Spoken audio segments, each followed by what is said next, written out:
Good morning. We're going to call the Agriculture and Food Finance and Policy Division to order. We do have a quorum, and the clerk will note the roll. We do have minutes to adopt from February 26th, so Representative Brand. Madam Chair, I'd like to move the minutes from February 26th. All right, those are in your packets. If you have any questions, additions, changes. Okay, all those in favor say aye. Aye. Any opposed, nay?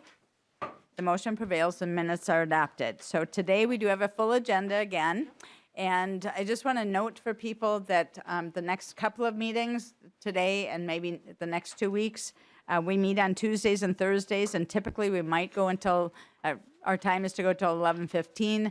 We are extending that perhaps by 15 or 30 minutes, and that's in preference to coming back in the evening or doing a Friday meeting. So I think we can try to get everything in the time that we're allotted, which is 90 minutes, but if it does go over, please be aware of that, so you might want to make a note of that in your own calendars for committee members, so I appreciate that.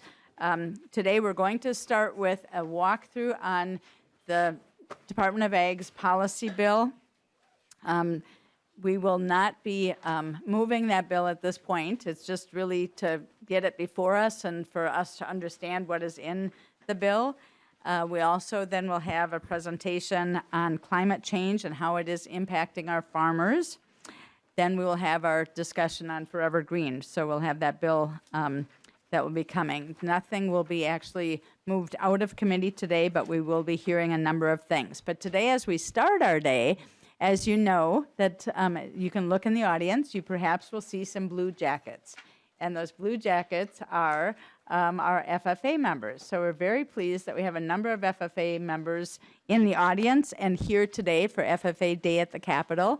And we certainly also will have perhaps some that will come to your offices and have appointments with you. So please welcome them because they are the current and future leaders for our state, and we are very happy to have them with us today. So I'm going to invite down two FFA officers. So we have Laura Lee Eaton, who's the state reporter, and Keegan Zimmerman, the state vice president. So if you'll come down before us, we welcome you to the committee, and we will ask you just to state your name and provide us your information. So whoever wants to start, thank you and welcome to the committee. I can say off. Laura Lee Eaton. And my name is Keegan Zimmerman. So first of all, we would like to congratulate you all and thank you all for being here today. Today is FFA Day at the Capitol, and as you can tell by our jackets, we are here and we are present, and we're so excited to be here. To start off, I would like to tell you a little bit about myself. I'm Laura Lee Eaton, and I'm from Pine Island, Minnesota, so 10 minutes north of Rochester. And I am a first-generation hobby farmer, and I am your 2017-2019 state reporter. And so I like to tell you all about how I got started in FFA and agriculture. And so when I was in kindergarten, I begged and begged my parents for chickens. And finally, they caved, and I got my own chickens.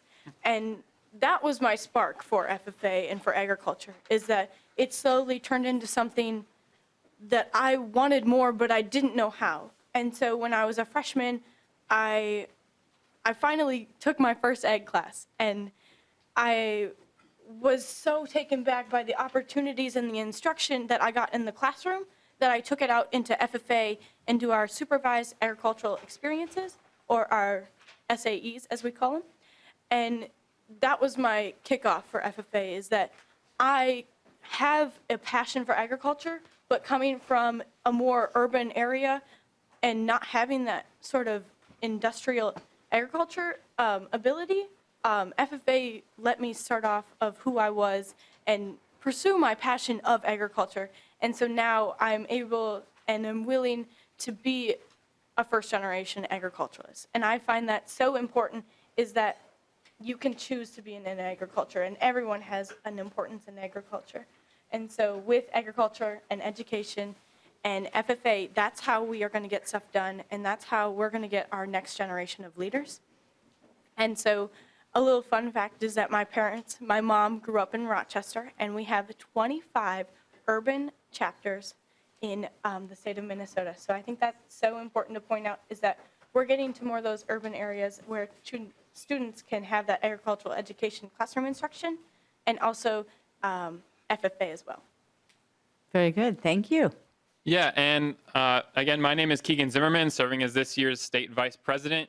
And for a little bit of the opposite end of the spectrum, across from Lauralee, I grew up on a small farm in southwest Minnesota. My parents raise corn and soybeans, but I was never super involved on the family farm. Instead, I was kind of hands-off of agriculture until I got into FFA. When I was in 9th grade, my ag teacher pressured me into taking an ag class, as I feel like most do. And I really felt like I was at home in that ag class. And so going from there, I wanted to know what else I could do. So I looked into some opportunities that were around my area, and I found out that the University of Minnesota has a research station right outside of Lamberton. And so I started working there for a researcher, and that's how I got my foot in the door with the research side of agriculture. And so that's taken me a couple places. It was the research side and then the service side of FFA that really got me more involved in wanting to be an officer and looking for those opportunities, what I can gain and what I can give to students. So going along my research path, now I study at the University of Minnesota. I'm studying political science and applied economics. And I do research there with a professor and a grad student. And I'm really looking at how we can evolve research and involve more students in research. And so now going back to the opportunities, we in FFA like to give students as many opportunities as they can and a wide range of them. So whether you're looking at going back and producing food for consumers, or you're looking at going into research or public policy even, you have avenues in FFA that will give you those skills that it takes to succeed in those areas. We also recognize that maybe not all students want to go to a 4-year institution. Maybe work is right for them, or a 2-year institution. And we value all of those FFA members and all of those experiences. And so we want to give students those skills and opportunities that will give them a leg up in the career field that they choose to go into. And so it's been really amazing for Lauralee and I to be able to come and experience everything that the Capitol has to offer, everything that FFA has to offer, and show the students that are here today everything that they can learn from being here and speaking with all of you. So we hope that as you talk to them throughout the day, you can really listen to what they have to say and maybe give them some advice on where they can go in their future careers. And with that, we open it up to any questions that any of you may have for us. Thank you, Ms. Eaton and Mr. Zimmerman. Are there any questions or comments? Very nice present. Yes, Representative Hamilton. Well, thank you, Madam Chair. I was saying somebody has to ask him a question, right? And Ms. Sarah Dornick, and they also met with me this morning, and Ms. Dornick said we have to ask him a very difficult random question, right? Just a random question to try to put him on the spot, but I won't do that. I just want to know, tell me a little more about your agriculture educator, instructor, and how did they impact your life? All right, so Mr. Zimmerman, do you want to begin? Sure. So I had a little bit of an untraditional go with agriculture education. I've had 5 different ag teachers in my one-teacher program in my school. So almost every year I had a different instructor, and at certain points in my program, I was the one that was really trying to get students engaged and involved. So right now we're experiencing an ag teacher shortage. There are more schools that want to expand their programs or start programs than we have teachers to fill those positions. And so my ag teachers, the various ones that I have, really impacted me in showing me everything that I'm able to do and connecting me with the people that are in the areas that I want to go into, whether that's economics or policy or research. And so I really value everything that they were able to impart on me, but I also realize that we don't have enough agriculture instructors to be able to fill all those positions. And so it's really crucial, especially for us now, to be pushing students to go towards agriculture, and we need agriculture educators to be able to train those next leaders, as we know that we can't have FFA programs without ag educators. And so as we're looking at expanding FFA, reaching more students in maybe an urban setting, we need ag educators to be able to be in those schools to have FFA. And so we really value ag teachers, and we're hoping that we can get more and we can continue to give students the value that ag teachers have to offer. Thank you. And Ms. Eaton, would you just move the microphone down a little bit? Very Thank good. you. Ms. Eaton. thank you, Representative Hamilton, for talking about this. So going into FFA, coming from an outside perspective, my FFA teacher changed my life. My instructor made me who I am today. He taught me what it's like to believe in someone, what it's like to be bigger than yourself. Like, all of us here are bigger than being a part of bigger picture. And I think that's so important to stress, like our members here today, is that we are a part of a bigger picture. We are a family of agriculturalists. And so I think that's so important, is that he changed my life. Like, he gave me purpose, direction, like where you wanted to go with it. And I think that's so important, is what we see today is we have those educators. And all of our teachers, like, they're going to be the gatekeepers to all the knowledge. And so once we have those amazing teachers in there, you know what, like, agriculture is going to be okay. And so that is why I am studying agricultural education at South Dakota State University. So thank you. Thank you. Representative Hamilton. And Madam Chair, just a comment, and I've said this before, when the FFA students come before this committee, it does not matter whether they're male or female, urban or rural, black, brown, or white. They are the best and the brightest the state has to offer. So I want to thank everybody for being here. You have absolutely said it perfectly. Thank you to both of you for the presentation this morning, for coming, and always being articulate and capable of sitting in front of a group of people and being able to present yourselves very well. So thank you. Thank you, Chair Poppe, and all of the members of the committee for your time. Absolutely. Good to see the blue jackets. So thank you for being here. All right, so next we are going to go to Petter Cheseth is with the Department of Ag, and he is going to walk us through the House File 1733, which is the department's ag policy bill. This will be, we do have information in the packet, which also has the Mr. Sullivan's research summary. And this will be the bill that we will be working off of eventually. There may be things added or subtracted as the committee desires as we move along, but today we're going to hear what the department has introduced. And welcome to the committee. Please just state your name and then begin the information. Thank you, Madam Chair and members of the committee. For the record, my name is Peter Cheseth with I'm the Director of Government Affairs for the Minnesota Department of Agriculture. And I just want to note that it's always a little intimidating to follow FFA members. Yes, it is. They set the bar pretty high, but I'll endeavor to do my best. I'm here today to walk us through House File 1733, which is essentially the department's policy bill. A number of these provisions will be familiar to the committee. You've heard some testimony on a few of them already, but we'll just start with sections 1 through 4. This is the AFRIC language, the Agricultural Fertilizer Research Education Council language that I believe Representative Anderson has already presented on in this committee. Essentially, the language extends the council for 10 years to June 30th, 2030. Section 5 pertains to storage of nursery stock.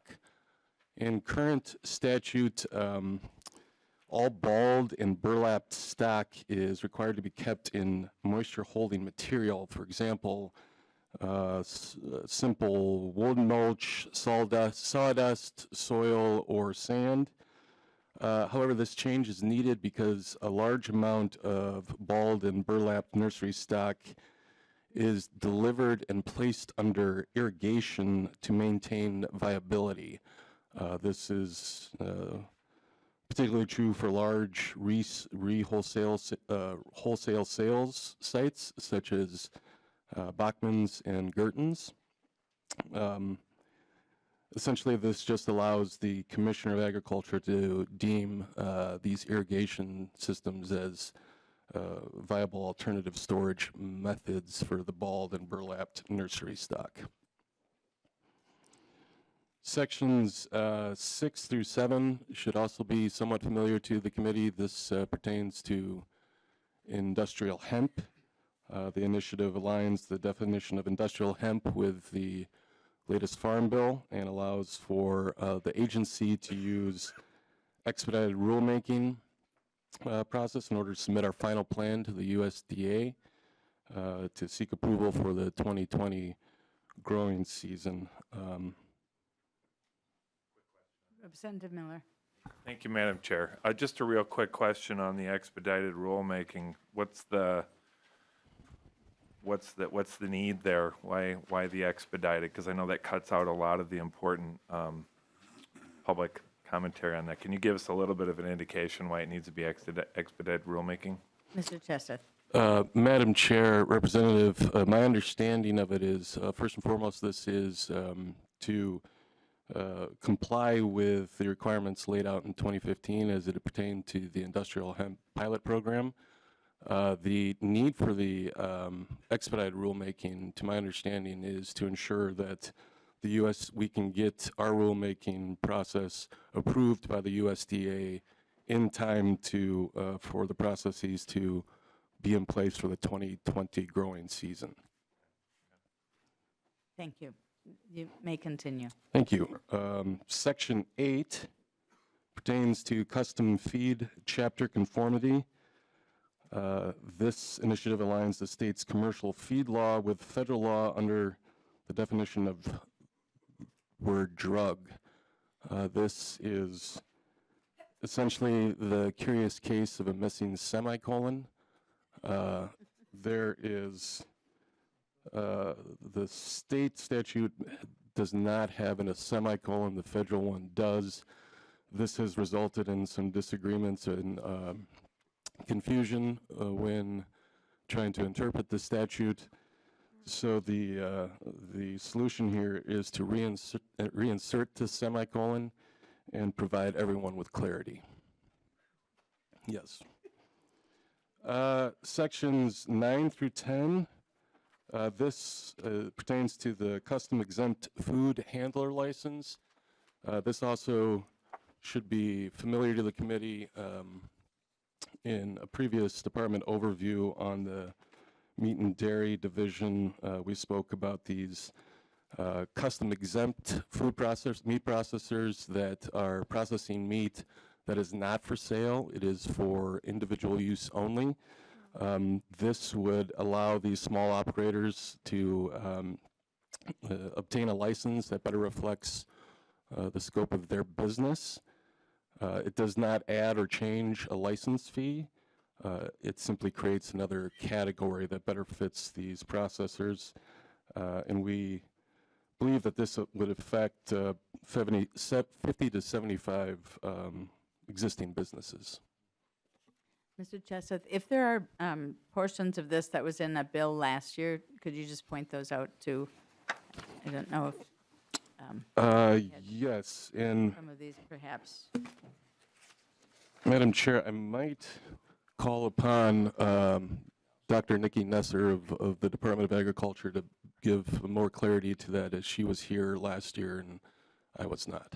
And you can go ahead and continue with the Okay. presentation, but I think just if there's an opportunity to note that some of those things were included last year. Absolutely, Madam Chair. Next is sections 11 through 14. They pertain to the delegated food licensing and inspection.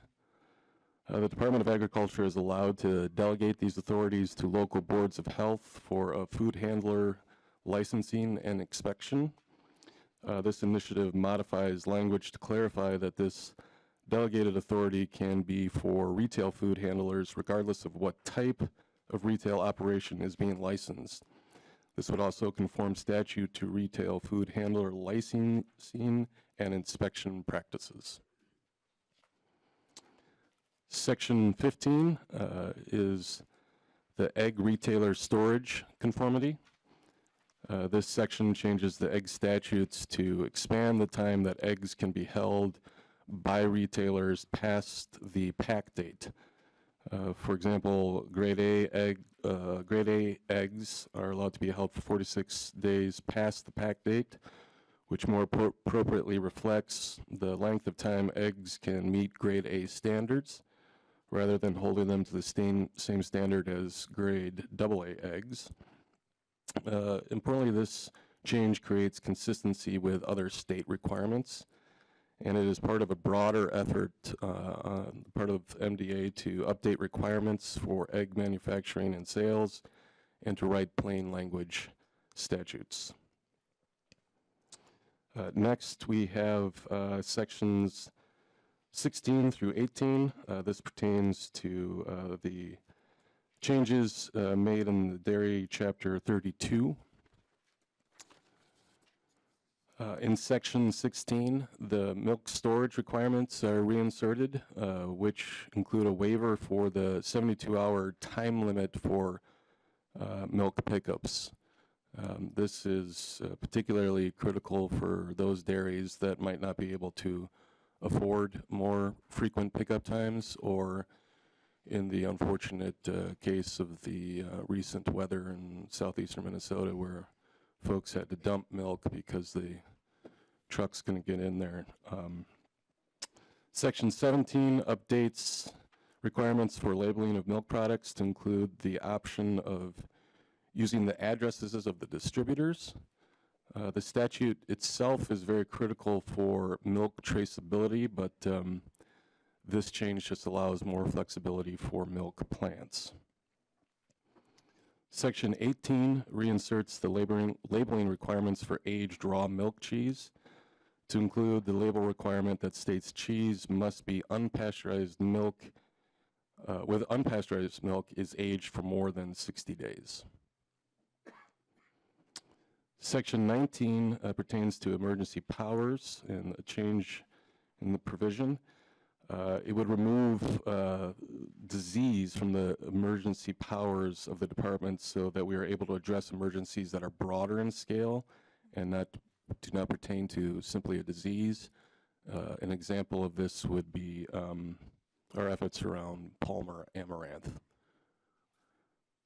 Sections 20 through 30 pertain to the advanced biofuel and renewable chemical production incentives. These changes are intended to better define what is eligible for a production incentive payment under this program, which was passed with the intent of encouraging commercial scale production of advanced biofuels, renewable chemicals, and thermal energy production from biomass. Sections 20 and 21 define the terms biomass and renewable chemicals, and you will see those terms carried throughout the next provisions. Essentially, in implementing this program, staff noticed the definition of renewable chemical was unclear and could unintentionally result in payments for chemicals containing only a small fraction produced from a renewable biomass. Sections 22 through 24 carry again the new term biomass into the appropriate areas of the statute. Section 24 also defines what type of forest management plan is required, which is specified in the Sustainable Forest Incentive Act.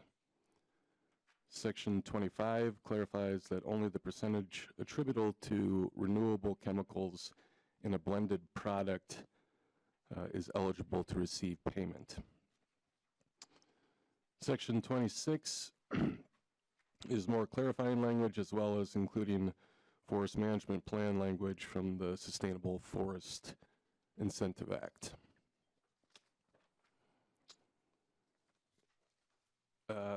Next, we have Section 31, which pertains to livestock expansion under the Rural Finance Authority. This provision would essentially just allow for livestock expansion loans to be used to purchase existing livestock farm. Currently, the loans are only available to make improvements to an existing livestock operation.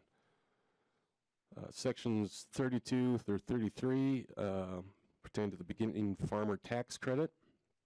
And these changes essentially represent the staff administering the program's belief in, or ways to better reflect the intent of the legislation. Section 32 removes the restriction that does not allow for this tax credit to be used by family members or spouses. This is a policy choice on the part of the Department of Agriculture. We believe that those who want to stay and farm in rural communities should be incentivized to do so. It also removes the requirement of submitting a profit potential statement. Through implementation of the program, our staff found this to be an unnecessary step in the process. We would also like to add waiver language to the education requirement. This language is consistent with education requirements for the Rural Finance Authority loan programs. Section 33 clarifies the appeal process for the beginning farmer tax credit and aligns it with appeal processes used at the department for the Rural Finance Authority loan programs. Sections 34 through 35 pertain to the RFA's disaster recovery loan program. These changes would allow the RFA disaster recovery loan program to be used for circumstances, say, of market disaster or an economic emergency, and wouldn't limit use of the program just for natural disaster or state declared emergency. This would add financial options for farmers when certain situations arise, such as creameries canceling milk or trade agreements, or again, the collapse of 20-some barns in southeast or in southern Minnesota. Currently, the process would require a state-declared disaster and could take some time, and this change would just allow the commissioner and the RFA board to act more swiftly to help address these situations. Section 36, you've heard of this before as well. This is the RFA methane digester loan program change, simply allowing more than one methane digester loan to go to an individual. Section 37 and Section 38 essentially just change loan limit amounts. Section 37, that pertains to the livestock equipment loan program, and Section 38, I believe, farm opportunity loan program, and essentially just raises the limit amount from $40,000 to $100,000 in the livestock equipment loan, and $45,000 to $100,000 in the farm opportunity loan program. And the raise of these limits just reflect the rising costs and inflation. These limits were set in the late 90s, and so they're just a bit outdated.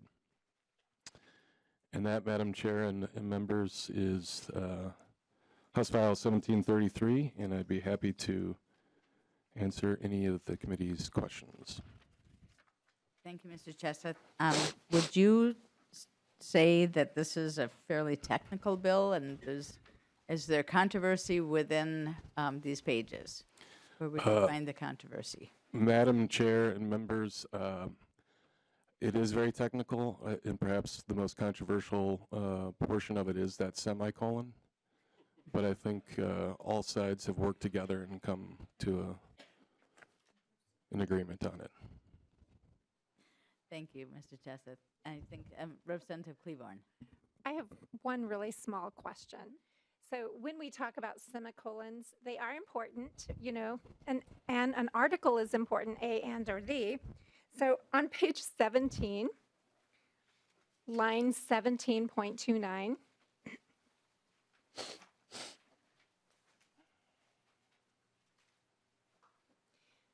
Yes. Forgive me for asking the question, but as a mediator, words matter. The definition of reasonable is often subject to debate. So I would just ask that that word be looked at and ask you maybe how you would define reasonable. Mr. Chesed. Madam Chair, Representative Claiborne, I agree. Also, as an attorney, I understand the amount of time that can be spent on trying to define what reasonable is. I can get back to you with specifics when I talk to the revisor and our own legal counsel, but I believe the term reasonable here is akin to what it would be under kind of a common understanding of the legal term reasonable. That is, you know, what average individual would deem reasonable. Perfect. Thank you very much. Thank you. Are there other questions? And again, I don't know if today you're prepared to say this was included in last year's bill or this wasn't. I know as I've heard you describing it, I know there were certain things that I recall were in last year's bill. So, And Madam Chair and members, my understanding is that essentially everything from sections 6 to section 38 was included in last year's bill. I can double check that for you and get back to the committee, but I believe the primary new policy language are the first 5 sections or so. thank you. All right, any questions? We are just hearing the information about House File 1733. There's no action being taken, but is there anyone that currently in the audience that wanted to make any comments regarding this bill? All right, then I think we're good to go. Appreciate the opportunity to have the bill presented as you did, provide the information for us. So Thank you, Madam Chair and yeah, members. thank you. And we are going to switch over now to our presenters on how climate change impacts Minnesota farming. And as Dr. Pardee and Dr. Seeley come down before us, I'm going to, Representative Tabke, you want to just make a comment?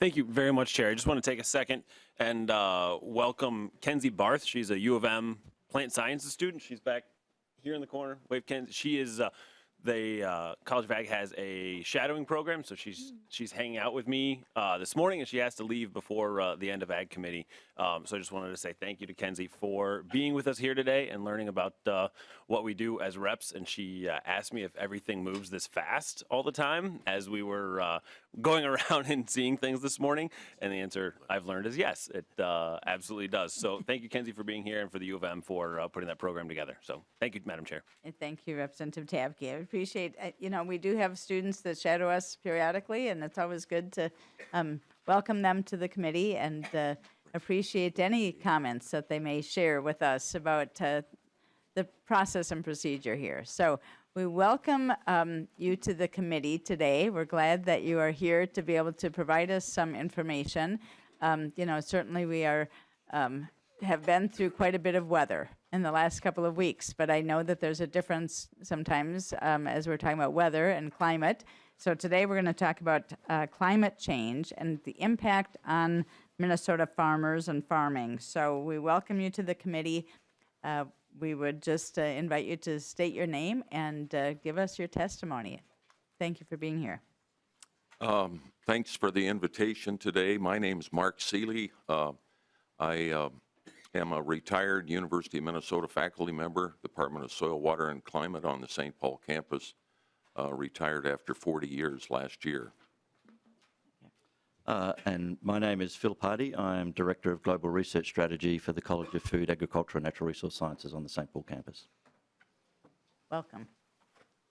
So I think you have a presentation that's on the screens and not in our packet. So we're going to listen and watch the screens to see the presentation. So you may begin. Thank you very much. I am here today as not only maybe a Minnesota historian and a climate scientist, but also as a citizen. Before I give my content, I'd like to just make a couple of comments in that regard. At times, the committee may hear passion in my voice because my roots in Minnesota are quite deep. My great-great-grandfather came here in 1854 and helped found this state, serving in the territorial legislature and the first Minnesota state legislature. My great-grandfather served in the Union Army for Minnesota in the Civil War, and my grandfather helped organize and found the farmers in Swift County, Minnesota, before he went bankrupt naturally due to the drought of 1910. So I speak with passion about this topic that we're going to talk about today, and I don't necessarily ask for forgiveness, but I want you to understand where I'm coming from. So I'll start off with the evidence for climate change in Minnesota is profound, it's prolific, it's highly amplified, and we should all use it to take action to cope with it. The first slide is simply showing you two renditions of the Minnesota Weather Almanac, which I published for Minnesota Historical Society. Spent 8 years of my professional life dedicated to Minnesota's climate history. In the roughly 10-year span between edition 1 and edition 2 of this book, a measure of the pace of change that Minnesota's climate is undergoing is depicted in that in roughly a 10-year interval, we set over 17,000 new daily climate records in the state of Minnesota within the Observer Network, and that's just solely in the attributes of temperature and precipitation. We also set 165 all-time state records, measurements of temperature and precipitation that have no evidence of history on the Minnesota landscape. And that is striking evidence about how fast our climate is changing. There's too many ways it's changing to present to the committee today, but I wanted to concentrate on the attributes of temperature, water vapor, and precipitation. All of those have profoundly changed in our lifetimes here. We should know and understand, for example, on this graphic from the contiguous 48 states, just in the temperature attribute alone, in the last 100 years, we occupy a piece of American real estate that has seen some of the most positive change in temperature anywhere in the U.S. And we have documented this well in our work with the Minnesota State Climate Office and with the National Oceanic and Atmospheric Administration. These changes are meaningful. These, in a scientific test, if you will, or a test of rigor of their scientific evidence, pass all kinds of statistical significance tests. So what we're seeing is not any kind of a random behavior, but it's a net change in the temperature attribute of our climate. Dovetailing with that and affecting Minnesota's agriculture is more frequency of episodic high dew point air masses coming into the state. We have no record of measuring a water vapor content in the state of Minnesota anywhere of 80-degree dew point until the year 1983. For your personal analogy of what an 80-degree dew point is, that's what you feel when you step off the airplane at Cancun, Mexico, when you go there for a vacation. It is a high dose of water vapor that is but much more typical of a tropical or subtropical environment than a mid-continent environment like Minnesota. Combined with the increase in temperature and the more high frequency of large dew points in the state of Minnesota is a higher frequency of heat advisories and heat warnings from our National Weather Service. In the book, I document all the significant heat waves we've had in the state history. Most of the ones that are colored in brown and red are due to the combination of high temperature but with high dew point conditions. We had human mortality on the Minnesota landscape in 1917 and 1936. Beyond that, we have not seen a lot of human mortality. We've seen a lot of human suffering from these heat waves, but not a lot of mortality like we did in 1917 and 1936. I would also point out that in the brown highlighted years there, we've seen significant livestock loss in the state.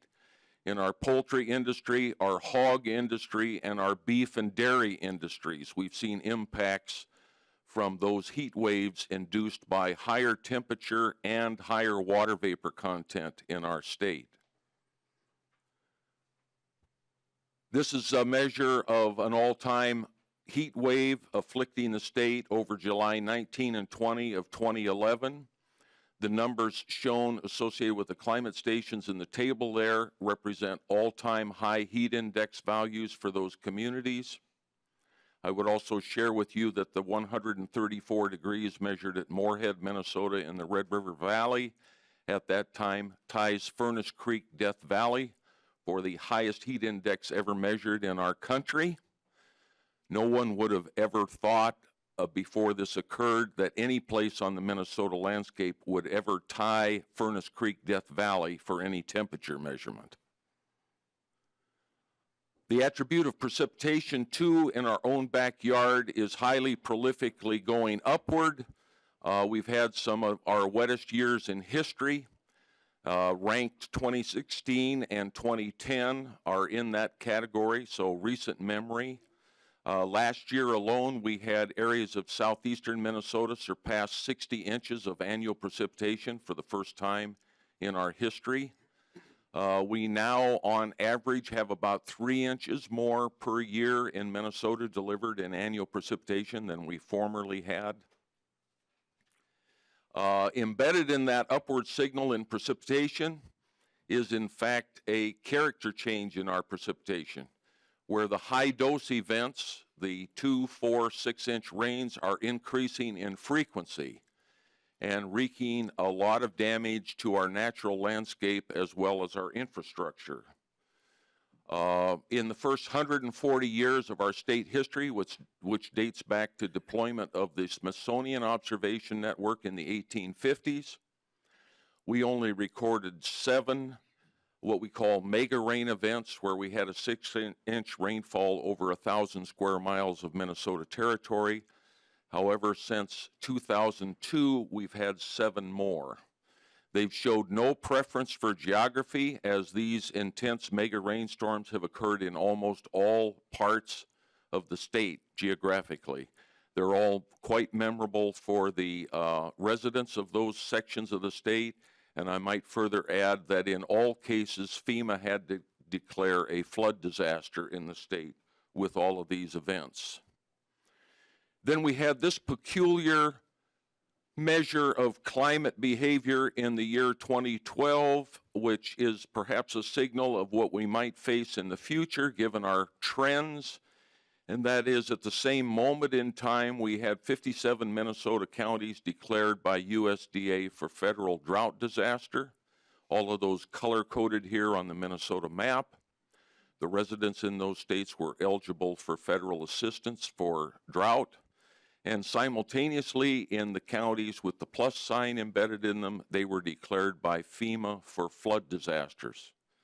And residents of those counties could simultaneously seek drought assistance or flood assistance. This had never happened before in state climate history until the year 2012. Consequences are evident, and in addition to the evidence of measured climate change in Minnesota, we see prolific evidence of consequences. Those that affect agriculture include a higher soil temperature duration in the autumn season that dictates when we can put fall nitrogen on, change in overwinter survival rates of some of our agricultural pests, longer frost-free growing seasons, increased freeze-thaw cycles, and erratic changes in load limits on some of our rural roads, changes in seasonal migration of insect pests to Minnesota agriculture, changes in the biological dynamics of our growing seasons, whereby we have more generations of one troublesome insect occurring in one growing season than we used to have. Longer exposure times for molds and allergens for those who are susceptible to these kinds of elements of our environment. And as I said, more frequent heat advisories and stressors on our livestock industry in the state. From a hydrologic perspective, we have had to give more attention to irrigation, drainage, runoff, sediment, and shoreline management to preserve our water resources. Change in storm sewer runoff designs are prolific throughout the state to accommodate these tremendous amounts of runoff from these storms. Mitigation of soil erosion, strategies for gaining better control of flooding on all scales of watersheds in the state, and huge changes in the insurance industry in terms of both products offered as well as the rates we are charged for insurance. These are all manifestations of the measured changes of climate in our state. The frightening thing for me as a Minnesota citizen is that the pace of change in the Minnesota climate is so much faster than anything we've observed in the instrumental record and arguably anything we've observed in the paleo record for this piece of real estate, that we need to see the sense of urgency in moving forward with our knowledge, our technology, and our innovation to address these in an accelerated way. And that, above anything else, is the bottom line message that I would like you to digest today. The evidence is overwhelming and should serve as an impetus for us to act, but the urgency of acting is piling up year by year by year. And I hope you will think about that seriously for your constituents that you represent around the state of Minnesota. At this point, Madam Chair, we would like to convert, or if you will, go to the innovative side and the applied economic side, and Dr. Pardee will address that. Thank you, Dr. Seeley. And Dr. Pardee will welcome to the committee and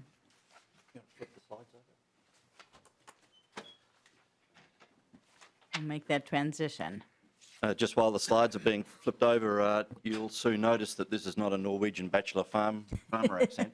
I hail from down under, but I had the good sense to marry a farm girl from southern Minnesota who's been had a family farm in Dodge County since 1856, so we're very close to when Mark's family came over. So this is... Is it ready? No, it's not ready. So. They're still working on it. Well, we welcome you to Minnesota. Hang on, I think I got it here. Glad you're here. Thank you.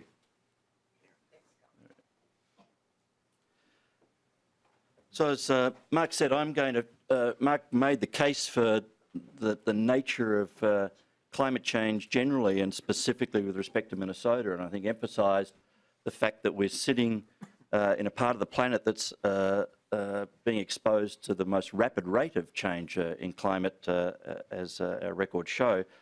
I'm going to focus my remarks on, so what can we do to ameliorate the effects of agriculture on climate and to mitigate the effects of climate on agriculture, and focus on the role of investing in innovation to deal with these issues. Preface my remarks by, I think this committee doesn't need to be reminded that agriculture's of critical economic importance to the states. I grabbed the latest USDA cash receipts data, which shows that we rank 8th in the nation and produced $7.6 billion worth of output with respect to animal products last year. We're 4th with respect to crop production. And so overall to this economy, agriculture contributes $17 billion worth of cash receipts. So we're having to juggle this impact of the changing ecological nature on production agriculture. And the reason it's particularly important with agriculture is very different than many other production processes, that it's at root a biological production process. It has animals and crops that are subject to some factors that we control and farmers control, but many we don't. And the sorts of inputs that go into agriculture are things like land and labour and seed, machinery and energy. But weather is a major input into agriculture. And since we have to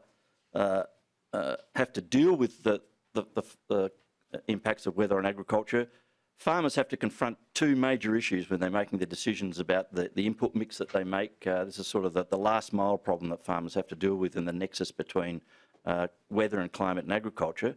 And that is the timing of their operations, that is what crops to plant, when and how to grow those crops, and importantly, what crops to grow where on the landscape.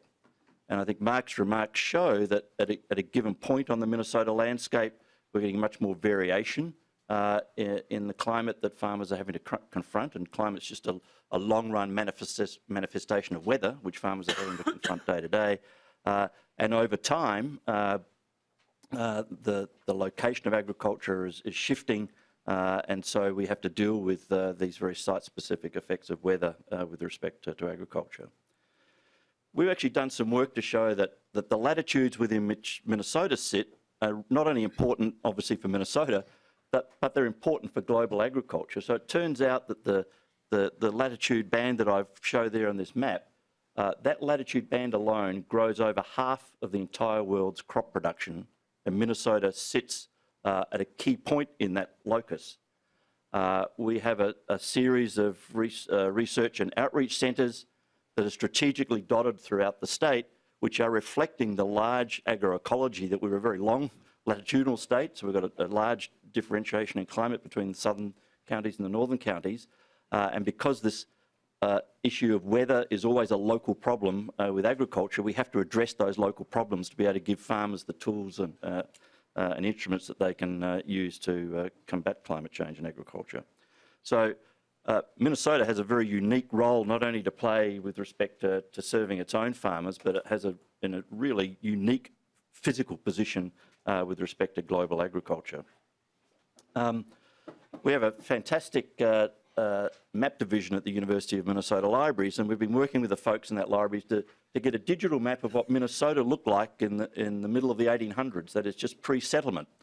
And you can see in the colouring here that the lighter colours on the map are the prairies, the yellows are the brushland, and the dark and light green are the forested areas, and the bluer areas are the water areas. And so before we actually started more intensively farming the Minnesota landscape, that's what our landscape looked like. By 1910, we'd pretty well cleared lots of the prairies and had moved in and started to clear some of the hardwood and other forest areas. And so a major expansion of the agricultural footprint on the landscape occurred during the latter part of the 19th century. We continued to expand the footprint of agriculture through to the middle of the last century, and this is a sense of what the landscape looks like today. So we can see a substantial, roughly half of the land mass in the state is in cropping and pasture production. So that's what actually happened. What I'm going to show you on the next slide is to show you what would have happened if we hadn't had the productivity growth in agriculture since over the last 60 years to allow us to restrain the footprint of agriculture, but at the same time produce a lot of economic value for agriculture. So the slide, the image on the right is our best measured view from satellite imagery of what the land use looks like in 2007. The cycling image on the left of the screen is showing that as we turned off the productivity spigot or the R&D spigot in 1949, to produce the amount of output that we were producing over that period, we would have had no option but to continue ploughing in a much larger and larger share of the state. And in fact, it's incredibly dramatic in the economics of China. We call it a counterfactual. So what would have the world looked have liked in the absence of investments in innovation and R&D? And it turns out it's a remarkable achievement of Minnesota agriculture that during this period, we, in real terms, increased agricultural output threefold. Just to think about that, that's a massive amount of increase in agricultural production, a threefold increase in production. If you look at the bar charts on the left set of bar charts is the amount of land that we used in agriculture in 1949 in blue, in orange in 1978, and in 2007. So we achieved a threefold increase in agricultural output while actually reducing the footprint of land in agriculture. If we turned off the productivity spigot, the bar charts on the right show that to produce that threefold increase in output, we'd have had to continue ploughing in, clearing forests, perhaps draining more marginal wetlands and so forth. And in fact, our estimates are by 1977 to produce that output, we would have moved into Canada and started ploughing in some of the Canadian prairies. And so the impact of innovation on agriculture is huge in the sense that it actually has allowed us to fundamentally reduce the footprint of agriculture and address lots of environmental problems, but at the same time, specifically address the problems with respect to climate change. As you know, we're a large corn-producing state. We've done some data on how not only does the footprint of agriculture move over the landscape, the footprint of individual crops move as well. So here's a snapshot of where in the US corn production took place in 1949. And here's a snapshot of where in the US and in Minnesota crop production took place in 2007. And you can just see visually that there's been a huge shift in that landscape. In fact, our calculations are that over the last century, the average corn plant has moved over 150 kilometres in a northwesterly direction. And as we shift the location of production, we're changing that climate to crop relationship because that relationship is all a local phenomena. And so the good news story is that we've actually been able to, through innovations in agriculture, the introduction of shorter duration corn varieties. We used to have corn varieties that took 130 days to mature. They now take 80 days to mature. So that's why we've been able to get corn up into Minnesota where we have a shorter growing season. That also gives farmers lots more flexibility as to when they actually plant that crop. And so that's a clear case of innovation, in this case in corn, giving farmers the wherewithal to actually address local and variable climate conditions. We overlaid this movement of corn with respect to spatialised climate data, and it turns out that over this period of time, on average, as reinforcing Mark's map that he put up earlier, the average temperature across the total US area over the last 60 years has increased about 1.9 degrees centigrade. But because we've moved corn from these southerly states up into the north, in the Midwest and so forth, we've actually reduced the climatology that hit the US crop and reduced it by over a degree. But in Minnesota, again, referring to Mark's comments, we've been increasing the temperature footprint on corn in Minnesota. Now, corn in Minnesota has grown in a lower than average temperature regime that is in the rest of the country, so there's a bit of movement to go. But the sorts of changes that Mark's alluding to really raise questions like Mark raised in my own mind about our capacity to address these climate shifts in the future. I focus my remarks mainly on cropping agriculture. Just one slide here to show you the remarkable consequences of the effects of innovation in not only growing value in milk markets in the US, but also reducing the environmental footprint of agriculture. So it turns out since the middle of the last century, we've had more than a fourfold increase in total milk production per cow. Just to think about that for a minute, that's a hell of a lot of milk per cow over that period of time. And what that does is mean we've been able to reduce, relative to 1944, again the counterfactual, we've reduced the number of animals in milk production down to about a fifth of what they were. We've reduced the feed down to about a quarter of what it would have been without that growth in productivity. We've reduced the land footprint, we've reduced the carbon footprint and so forth. So there's a direct relationship between our ability to affect sort of environmental outcomes in agriculture and productivity growth, and a key part of that is giving farmers the capacity to deal with these variable and localised climate changes. So I think Mark alluded to the big changes we've seen historically in climate change, and I'm sort of laying a groundwork to look forward. So what are we going to do about it as these changes continue in the future? And clearly parsing out whether the structural trends versus the cyclical versus the transitory changes in climate looking forward is a tough thing to do, and there's lots of modelling efforts around to do that. But there's definitely a scientific consensus that there is a structural shift going on in the climatology.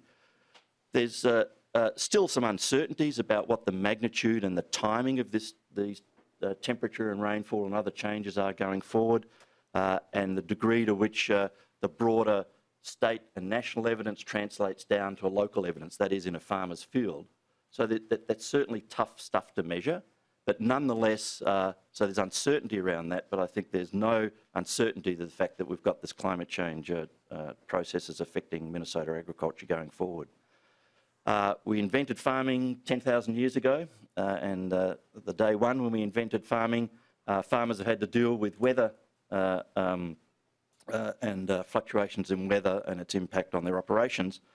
And I'd like to point out, even though, good people might disagree about the magnitude or the timing of these changes in climatology that's going forward, the sorts of innovations that address those climate events are exactly the same sorts of innovations that affect weather and allow farmers to deal with weather in agriculture. So it's not a matter of taking resources away from doing something that drives value for Minnesota farmers and putting it into something else. It reinforces the value proposition for Minnesota agriculture.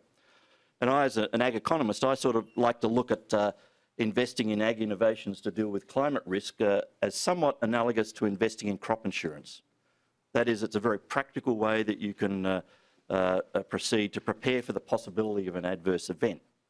But there's a big fundamental difference between crop insurance and investing in innovation, and that is crop insurance just incurs a cost. It's a cost on the part of the insured, that is, you're paying the insurance company, and it's a cost on part of the insurance company because if there's an adverse climate event, you pay out. You do nothing to affect the actual shape and nature of the risk outcomes as a consequence of climate change. Investing in R&D and innovation actually gives farmers the capacity to mitigate or manage those climate risks. It actually lowers the overall risk exposure to farmers in agriculture. And some work I did with some colleagues several years ago shows that actually it's not just a cost, it's an investment that yields an economic return to the state. So to Minnesota, our estimates are over the last century that the rate of return on a dollar invested in Minnesota ag R&D is a staggering 24%. And so that means roughly for every dollar we put into ag R&D, we get $40 back. And we get $40 back in terms of lowering the costs of farming, that evidence I showed you, increasing the productivity of farming, lowering the risk exposures on agriculture and so forth. And so investing in innovation agriculture is a very practical way of dealing with the realities that Mark made very clear in his remarks. So I think just my final comment here that absent these investments in agricultural innovation, I think my view is we'll simply be adding to the riskiness of farming. We add to the riskiness of the downstream supply chains, food processing sectors and so forth, which play a big role in the Minnesota economy and the jobs that depend on agriculture in future decades. So thank you very much. Thank you, Dr. Pardee. Are there any questions? Representative Hamilton. Thank you, Madam Chair, and thank you to both the testifiers for your presentation. And when we talk about climate change from a political perspective, right? I try to sum it up this way from a political perspective. First, I'm going to start with something that everybody can agree on, and I want to end with something that everybody can agree on. My first statement, when I'm asked about this, I say climate changes, it always has and it always will. I think everybody can agree on that. Then the next question is always, Representative, do you believe in man-made or the fact of humankind impacting climate change? And once that question is raised, typically what I've experienced is lines start being drawn, walls go up, tempers start to flare, and debate is stifled. From a political perspective is something that I've witnessed. And so my response then is, you know what, just for a moment, and let's say that question is irrelevant. They said, what do you mean by that? And I said, well, first of all, the climate is changing. We can see that as you placed in the examples within agriculture. We see that all over, that climate is changing. And so I simply want to say we must strive to do better at what we do every single day. And again, so I think that is something that we can agree on as well. I frankly believe that the climate is changing. I frankly believe that. And through your help and others, we see that. Like I said, we see that impact in agriculture. But again, around here, a lot of times we get lost in the debate around whether or not it's man-made. So then I come back and say something that we can agree on, once again, is that we must strive to do better at everything that we do. I don't know, comments from either of you? Dr. Seeley? Thank you for those remarks, Representative Hamilton. I agree with you. The amendment to your statement that I would add from my experience in all 87 counties and working for Extension for 40 years is that we have people who are provoked to act now and in a more accelerated way because the change is fast-paced. We can't use lessons of history like we know former legislators, former farmers, former local units of government have had to cope with a lot of variation, a lot of extremes, a lot of traumatic events. But the pace of change that's going on for our generation is unprecedented. And so our response needs to be somewhat unprecedented. And it's gratifying to see around our state so many wonderful examples of communities and organizations finding ways to respond.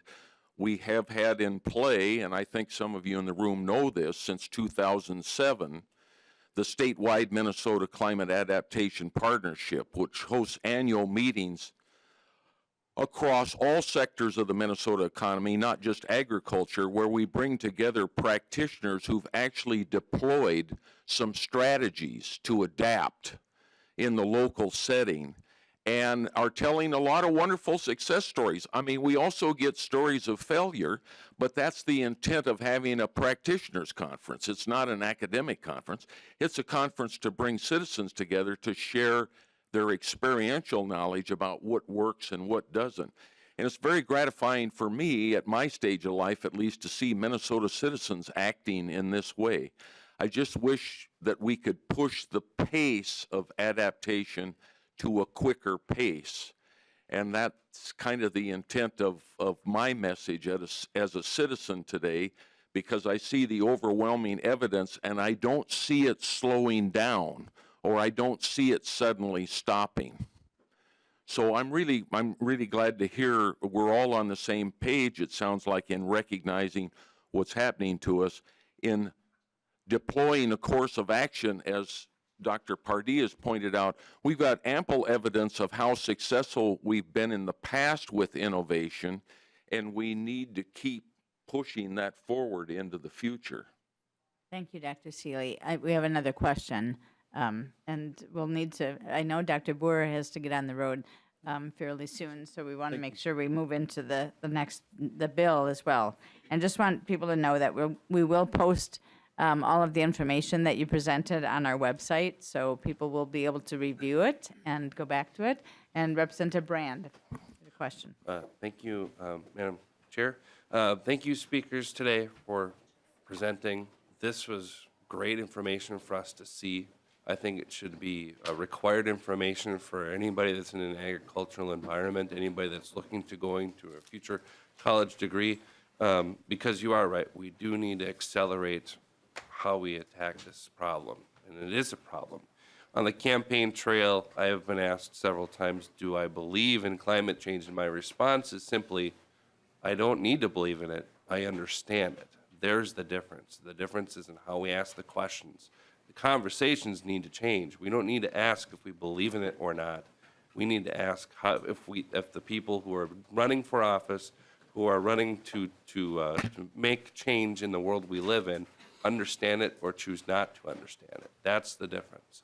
And the last thing I'll end on is in the early and mid-1900s, when we had cabins next to lakes, we used to flush our toilets and went right into the lake, straight piped our sewage right into the lakes that we swimmed in and we fished in. But now we know better, and now we don't do that. But we still continue to straight pipe our carbon emissions into the atmosphere. And we need to know better. We need to do better. Thank you. Thank you, Representative Brand. And thank you again, Dr. Seeley, Dr. Pardee, for this presentation. Very much appreciate helping to educate us, enlighten us about the impact of climate on farming. So thank you for your time today. And we will move now. We're going to have House File 962. So Representative Brand, this is kind of leading into another part of this topic. So Forever Green. There is, the information is in your packets. This is a bill that my intention would be to lay over today. So Representative Brand, would you like to move your bill? Yes, I would like to move House File 962, please. For possible inclusion in the Omnibus Yeah. Ag Finance Bill. That That's is right, what for possible the inclusion motion in will the be. Ag Finance Bill. All right. So, and I know you have presenters and testifiers, so I'll let you get started. And I do know in earlier speaking with Dr. Boer that he would like to be able to get on the road fairly soon. So if you can begin your presentation. Yes, absolutely. So thank you. Members, you'll find today that you've got a whole bunch of information about Forever Green, a bunch of handouts. You're going to hear from a bunch of experts. You're going to hear from testifiers who are educators in the, or that are students rather, that are doing research at the University of Minnesota. The Forever Green initiative is an idea around the agricultural legacy that we have in Minnesota. For a long time, we've been working off of a very limited amount of agricultural products in Minnesota, but there's this particular initiative would provide a revolution in the amount of agricultural products and the diversity that would be available for production, development, and usage across our state. Untapped and unmet possibilities for an economy in Minnesota to continue to thrive and continue to do well, perhaps not be ranked number 7th in the economy in the United States, but perhaps 4th, 3rd. We've got the land, we've got the ability, we've got the capabilities, we've got the human capital necessary to do this sort of thing. And so I endeavor today to talk about research funding in order to keep the Forever Green initiative going. And I look forward to having a good conversation about ways that we can support this into the future. Thank you, Representative Brand. And we are going to intend to be concluded by 11:30, so we're going to go a little bit over today, but be aware that, so about 33 minutes. Dr. Boer, I believe you're first up on the agenda, so we'll welcome you and have you begin. And I know your presentation information may be a little bit longer, and that's okay. And for others, we're going to try and really hold you to like 2 minutes to be able to provide the right amount of testimony as well as any questions that our committee may have. So welcome to the committee, Dr. Boer. Hey, thank you, Chair Poppe, and I could ask for dispensation from the State Patrol maybe on my way down to Austin or something. As Chair Poppe said, I'm Brian Boer. I'm Dean of the College of Food, Agricultural, and Natural Resource Sciences at the University of Minnesota, and I don't think we could have set this up in better timing with the presentations earlier that we heard today. And I'll start off with a quote that I found in a very old publication from Horace Greeley in 1860. He was the person who said, "Go west." And he said, "I will not live in Minnesota because you cannot grow apples there." For 150 years, the University of Minnesota has set out to prove Horace Greeley wrong by developing and adapting new crop varieties with examples including Minnesota 13, which was the first open pollinated corn variety developed in the late 1800s. We brought soybeans to Minnesota as a forage crop originally to be fed to livestock, and of course now it's the second leading crop produced in Minnesota. And through development, that, as well as Dr. Pardee said, is moving northward, which we didn't think we could do with photosynthetic characteristics of soybeans. And of course, as you know, we now have several apple varieties like Honeycrisp and First Kiss and Zestar and so on. So we have successfully done that for quite a while. And today the university hears that challenge again from farmers, consumers, agribusinesses, environmentalists, and of course the presentation we just heard, to produce some new crops with economic value for Minnesota and productivity for Minnesota and food value and a new outcome, ecosystem service values. And we're setting out with Forever Green to do exactly that, reach exactly those goals and try to develop those products. And it becomes one portfolio. As Dr. Pardee said, in the productivity gains we've had, a new portfolio of crops to bring into that have potential to develop and deliver on those ecosystem service values, cleaner water, more healthy soils, and water quality issues. A couple of crops are key examples right now. In fact, today, I think you had earlier, and there's some leftovers here if you'd like some more, it looks like, some muffins and baked goods that are using intermediate wheatgrass or kernza. If you go back to the 10,000 years, Dr. Pardee said at one time when humans started to adapt agriculture, we developed wheat from wild varieties of grains. Intermediate wheatgrass is essentially that same kind of an idea, taking a wild crop or what hasn't been developed and developing that crop into a perennial grain, which is quite interesting because it reduces tillage, of course, from that perspective. It has very deep roots, adding organic matter to soils to improve the health of soils, and improves the sequestration of carbon in soils. This straight piping of carbon comment, that idea of bringing those into that use. It can also be used for livestock feed as well as for, of course, food grade uses as you have in front of you. Another sort of category, camelina and pennycress, are a couple of oil crops that are being developed. These are annual crops, annual winter crops. And I think an innovative side, as we've talked about perennial side of this, of course, that's substituting one crop for another. With these annual crops, what we see happening is they're actually integrating into our current production systems. So a corn grower, a soybean grower, for example, might be able to early seed. These are winter annuals. Think about your winter wheat crops, for example. Early emergence in the spring. You can perhaps harvest those crops, then come behind that with the soybean rotation. They're not quite ready for prime time, but there's rapid innovation there because of techniques we have in molecular genetics, gene editing. Some of our abilities to develop and rapidly move those crops to fruition are far beyond. Think about the 10,000 years ago and how long it took us to get to dwarf wheat varieties for Norman Borlaug. We're talking about a matter of a decade or less to do that now. So dramatic changes in innovation, the abilities to adapt those crops. Forever Green really uses the scope of multidisciplinary research at the University of Minnesota. It really demonstrates our ability to work across those areas. So I'm going to work through this list across just CFANs. We're working with the College of Science and Engineering, College of Biological Sciences involved, but it involves soil, water, climate sciences, looking at how does it affect water quality, how does it affect soil health, how does it affect carbon sequestration. I've already mentioned it works across, of course, agronomy and crop genetics. The agronomic side, we recognize farmers have these decisions to make, as Dr. Pardee was saying. How do we incorporate these crops into cropping systems that farmers can do that readily, attain profitability, and achieve the other goals we've talked about? So agronomic sciences become a part of it. Another example of this with gene editing has been very interesting in one of the crops. In soybeans, actually, you can't go out and eat raw soybeans because of compounds that are not digestible by humans. These are also an aspect of other crops. We've been able, within a couple of years, eliminate, I believe it's camelina or pennycress, I can't recall which one, eliminate that characteristic from that crop so it's ready for food grade use as an oil, similar to canola in Canada now. So very rapid changes in the development and feasibility of crops coming forward. We're using agroinformatics and computational sciences. Dr. Pardee was talking about where are crops grown, to look at where should these crops be grown on the landscape in very precise ways for farmers. It also improves our genetic components, so that we're putting them in places where we get the maximum environmental consequences and the productivity. So where they're placed on the landscape matters for how they interact, not only for productivity and the food products they're creating, but also how they're impacting, for example, water quality. Placing them on areas where you get maximum, you get some runoff and try to reduce that runoff in the cover crop. You can really start to do that. There's a wellhead protection scenario with this being developed that's a part of that idea. And to be able to place that on the landscape with precision agriculture is quite remarkable. Of course, we don't eat raw grains. As we're developing new oilseeds and new grains, we have to find out how we process them, mill them, create new food products. So food science, nutrition is a key part of bringing those crops into the production system as food products. We're working with biochemists and chemical scientists thinking about how do we bring these into biofuel use? How do we bring them into jet fuel, for example, is one use for those.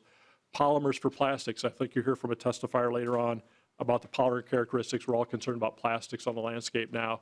These biodegradable plastics and polymers that may come out of these crops are really quite innovative as well.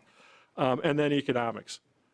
The novel part about this, I think, from history and now going forward is that we're going to these are being moved in economically viable ways so that they're creating profit for the farmer, they're creating food value for the consumer, they're delivering ecosystem service values that reduce our needs to mitigate some of those. So looking at that full economic picture. So we're bringing economists into the story, which is always, of course, a good thing.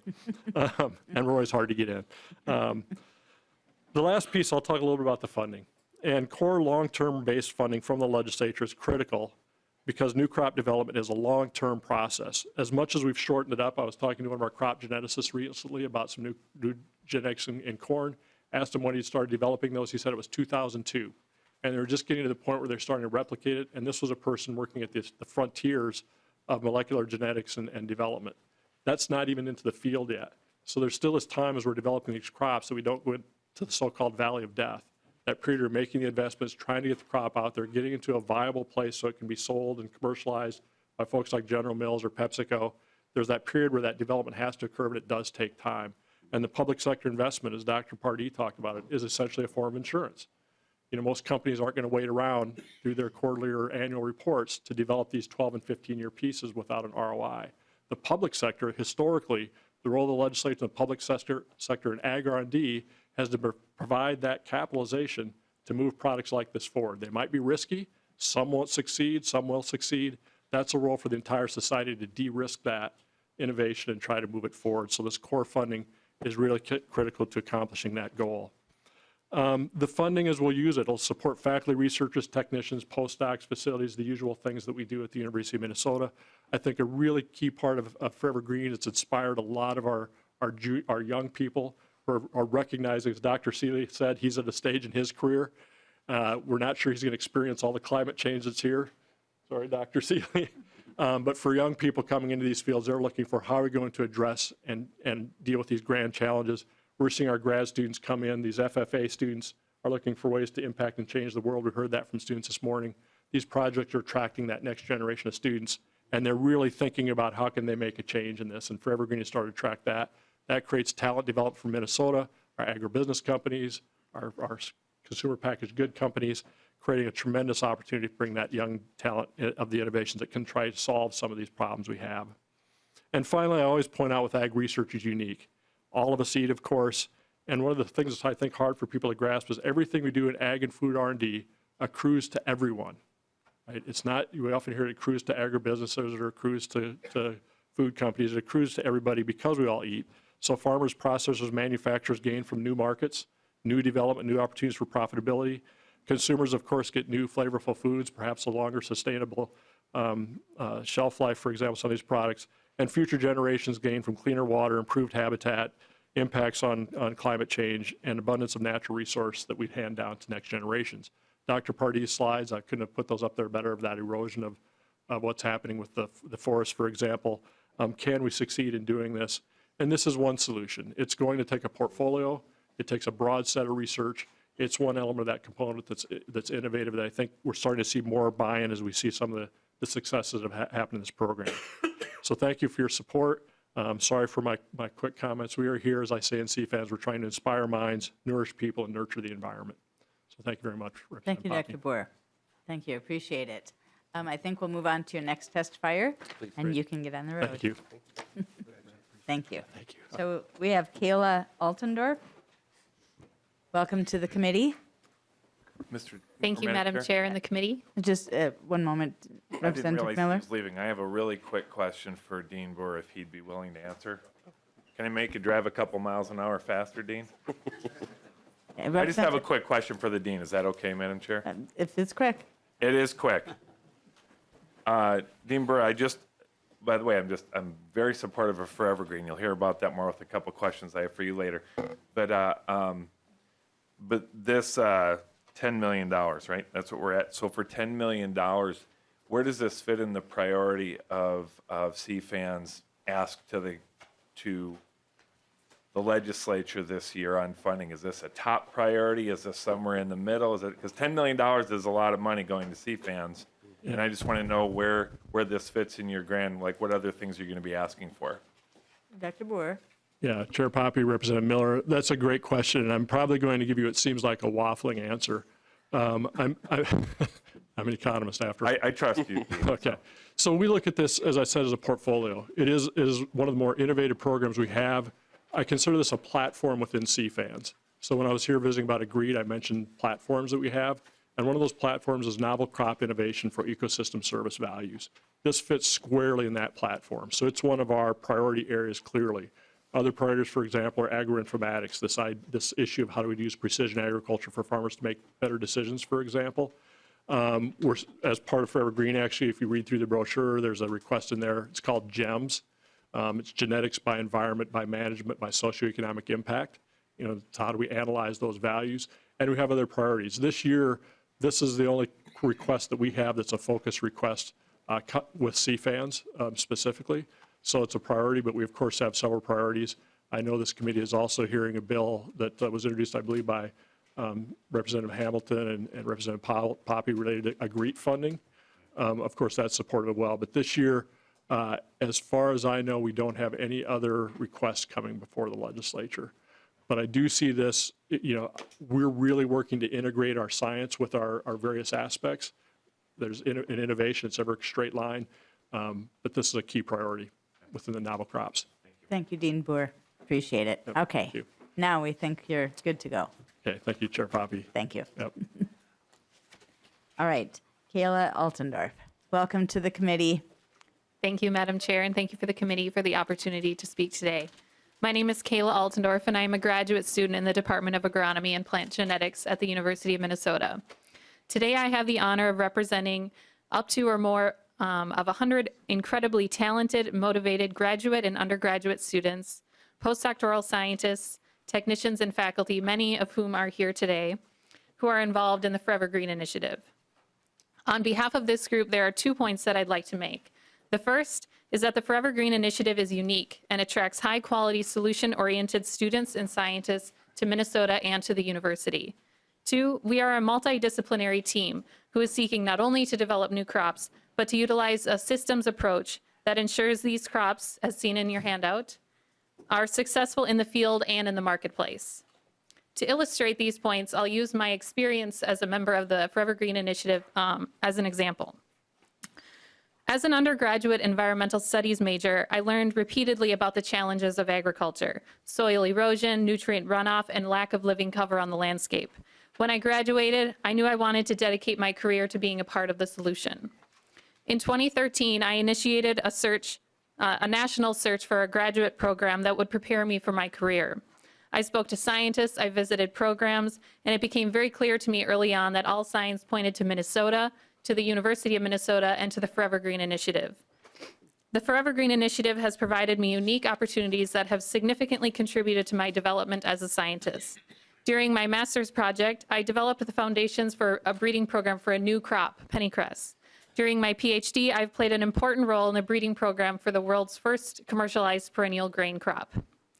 The prospect of these opportunities is what initially drew me to the university, what has kept me here for my PhD, and what attracts and keeps talented scientists and students, many of whom are with me today, in Minnesota.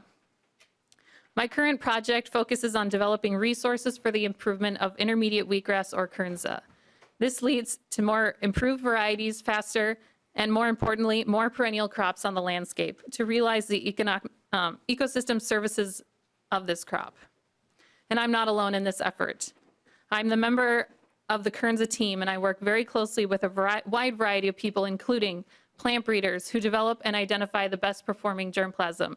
I work with geneticists who develop critical genomic resources for our breeding program. I work with agronomists who are trying to identify the best way to grow this crop and to maximize yield. I work closely with food scientists who are characterizing the properties of the grain and identifying end uses.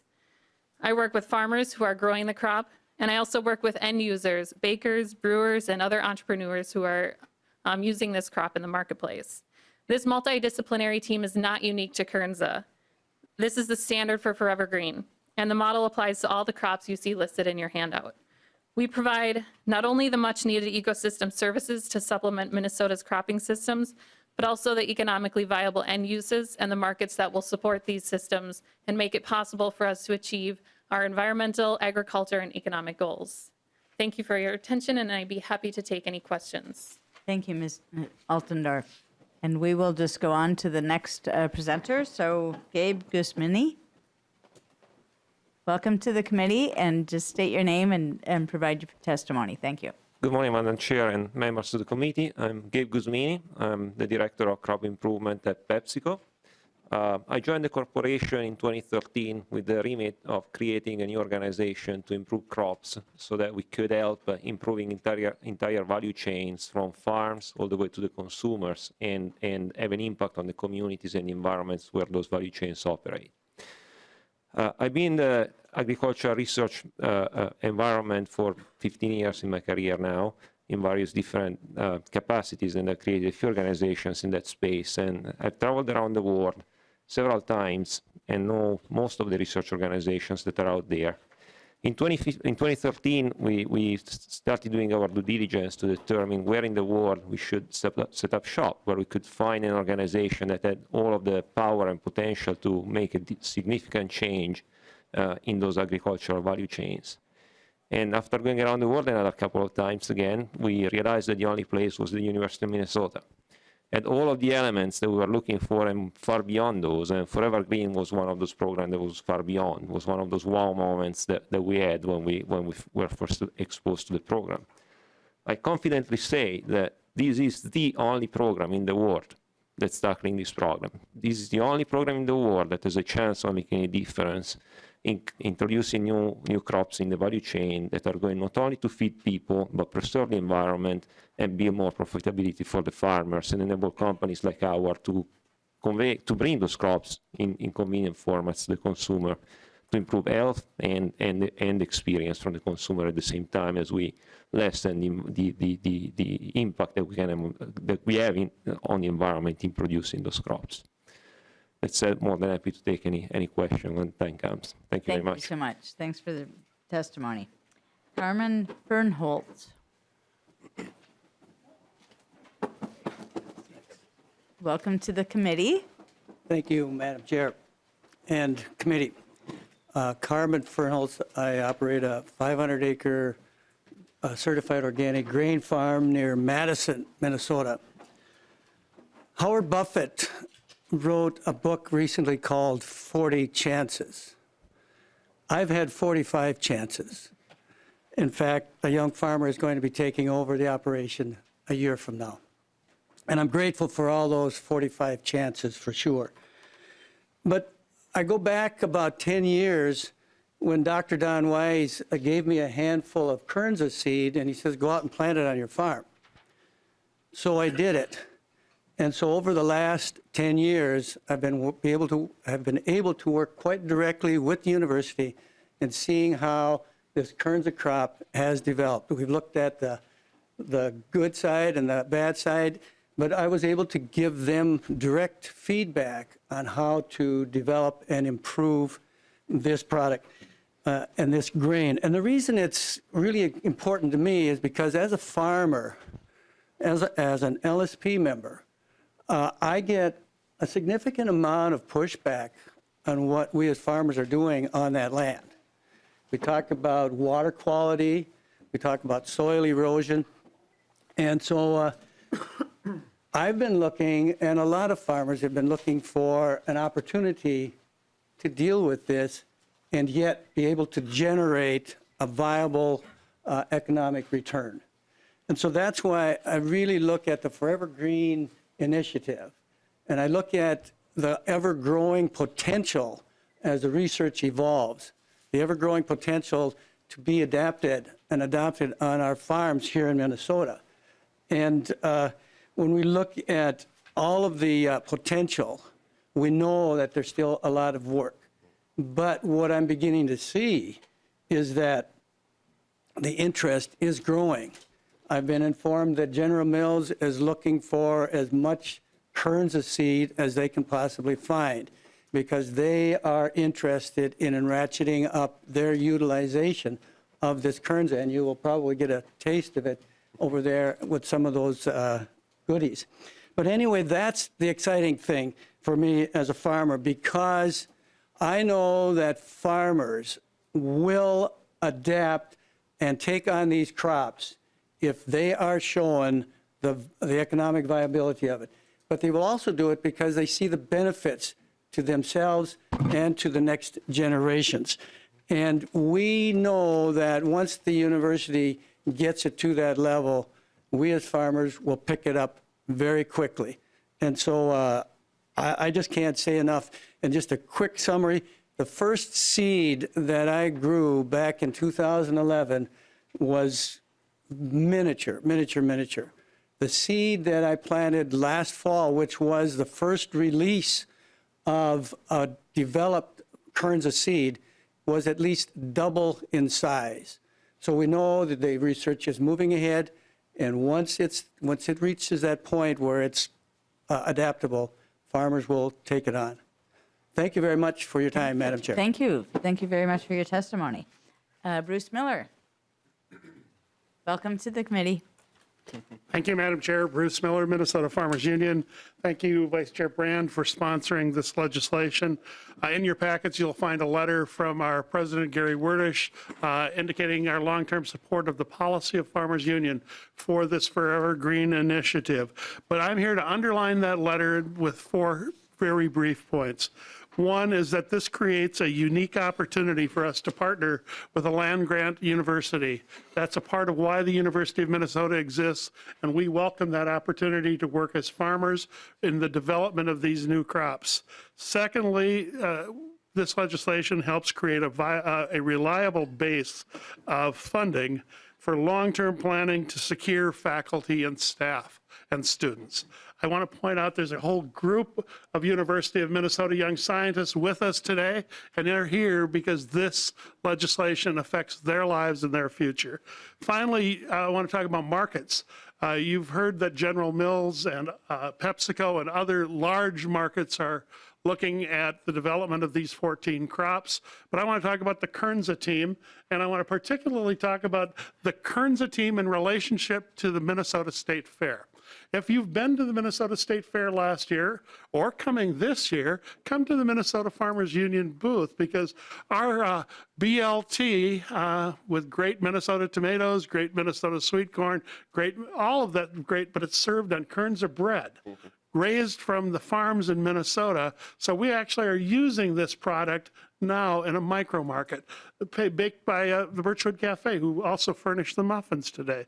So markets are important. Farmers farm to markets. You all know that. You've heard us say that many times. And it's farmers farm to price. You've heard us say that many times. So we see this legislation as protecting natural resources while increasing profitability, productivity, and efficiency of Minnesota family farmers. So we urge your support of this legislation, and I thank you for the time, and thank you, Mr. I'll Miller. stop. Thank you. All right, thank you. And I know next up we have Steve Morris. Welcome to the committee. Good morning, Madam Chair and members. My name is Steve Morris. I'm with the Minnesota Environmental Partnership, and thank you for this hearing today. It was really excellent hearing the people from the university, and particularly the comments from Dr. Pardee talking about how to move forward successfully in the state. We need to use our knowledge, technology, and innovation. And this legislation is about using those skills, building on those characteristics to not just make progress on issues that are important to us, but actually solve some of these problems. As it relates to environmental impacts of agriculture, particularly water quality, we've been pursuing 2 paths for more than a generation. One is education, incentives, and regulation to modify how we grow our dominant crops on the landscape. And what we found is once in a while success, but overall I'd say we're not really making progress on some of these water quality issues. The other strategy we've used that does work is to take land out of production and put it into conservation set aside with some sort of permanent cover. It has dramatic impacts. We've talked about it. It gives us water quality. It gives us habitat for pollinators and other wildlife, and it builds carbon in the soil, ever more important. The good news is that there's a third path that does this, because it's impractical to take as much land as we would need to take out of production in order to address our environmental issues. So the third path is what we're talking about today. How can we use market forces to actually get the benefits of conservation set-aside lands in agricultural production crops? And so it's the melding of those 2 approaches that we find so exciting about this, because these winter annuals and cover crops will provide us the benefits. It'll keep the land in ag production, and it'll keep profitable options for farmers and our communities going. So we're excited by this work. We're excited by the market-based approach, which over the long run is affordable and will be durable and be with us for a long time. So we ask for your strong support for full funding for the university to now ramp up and actually sees the opportunity we've been creating over the last few years with more modest funding. Thank you. Thank you, Senator Morris. We have a question, Representative Miller. Thank you, Madam Chair. Two real quick questions, promise. I'm very supportive of the Forever Green. I've been pretty vocal about that. I actually got Southern Miss Sugar Beets involved a little bit. I'm not sure exactly, but I brought Dr. Weiss down there a couple of years ago. And I think as long as there's a profitable, marketable formula to this, we have a great future with it. But I have two quick questions. One's for Mr. Savory, I believe can answer this. What's the current base for Forever Green, and is this going on to the base on top of that? And then while he's looking, Madam Chair, I have a question for you. And you can go in whatever order. Thank you, Madam Chair. So kind of some of the bigger highlighted things for the budget this year would be the 10 million for here. I believe we're asking for 10 million increase also. Is that correct? Is that what it is? That's what the request was for agreed. And then we have the mental health, and then we have other bills. How's the targets looking or coming out? Are we going to be able to do some of these things? I've been in agriculture for 4 years, and the targets usually aren't overly impressive. What can we anticipate? Maybe as we move forward. Maybe it's a preliminary question, but as we move forward, I'd like to know that. I will quickly answer that, Representative Miller. I'm sure the target will never be high enough to cover all of these issues that people are bringing forward. But I will tell you, I actually think some of these things should come out of the higher ed budget. And I introduced a bill that would raise the ag specials because I believe that we are seeking funding for the University of Minnesota, and I appreciate that it's coming through the ag budget, but there may be other ways to reach the same conclusion. So perhaps we'll have a number of pots of money that will be able to deal with that. I agree with you, Madam Chair. So just curiosity from Mr. Yes, Savory, and so please. Mr. Savory. Madam Chair and members, and just kind of some brief looking at a spreadsheet I have. Per the November forecast, so in fiscal year 18, I'm tracking spending of $905,000 in fiscal 18 for the Forever Green program. If memory serves me, that this bill would not add to that existing base, so it would essentially start the program over again from an appropriation standpoint. So we'd see new funding from a base of 0 for 20 and 21. But I can go back and look at. No, that's okay. I actually wanted to know what the increase basically was going to look like, so thank you. Thank you. All right. We have another question, Representative Lippert. Thank you, Madam Chair. This is just more of a couple comments rather than questions, but I want to thank Representative Brand for bringing this forward and thank the scientists that have been working in the Forever Green initiative and connect a couple dots. So yesterday I was in the Environment Committee and I was presenting legislation related to wellhead protection areas and a pilot program that we're moving on, wanting to invite farmers into planting cover crops in these wellhead protection areas to improve water quality in rural areas. And the Kernza grain is a key piece of that in providing both ecological benefits and potential economic benefits too. So it's a key part of that. And so Forever Green is making this possible in other places in our state government and for rural communities. And also, we have the conversation about wise use of taxpayer dollars regularly here and in other committees. It's usually framed around what we spend and how much, and that's extremely important. But I would also say that it needs to be about where we spend. And are the dollars that we're spending creating the future that we need? And I think Forever Green is really at the heart of creating the future that we need, and we need to be thinking about that question as we're making these decisions about our budget going forward. Representative Cleaborn. Thank you, Madam Chair and members. And I would just like to echo Representative Lippert's comments as well. When we first looked at soybeans years ago, we had pushed back about whether or not that was the proper use of budgets. And when we developed Honey Crisp apples, people wanted to know about that. When we think about new, innovative cropping systems, I cannot imagine a more appropriate place than the Agricultural and Food Committee. This project takes the Green Revolution into this century. It's a progression of Minnesota's rich heritage of agriculture and food. And I would encourage this committee with my whole heart to please consider this as a real agricultural cropping system. It's not just climate. It's not just clean water. It is an agricultural cropping system.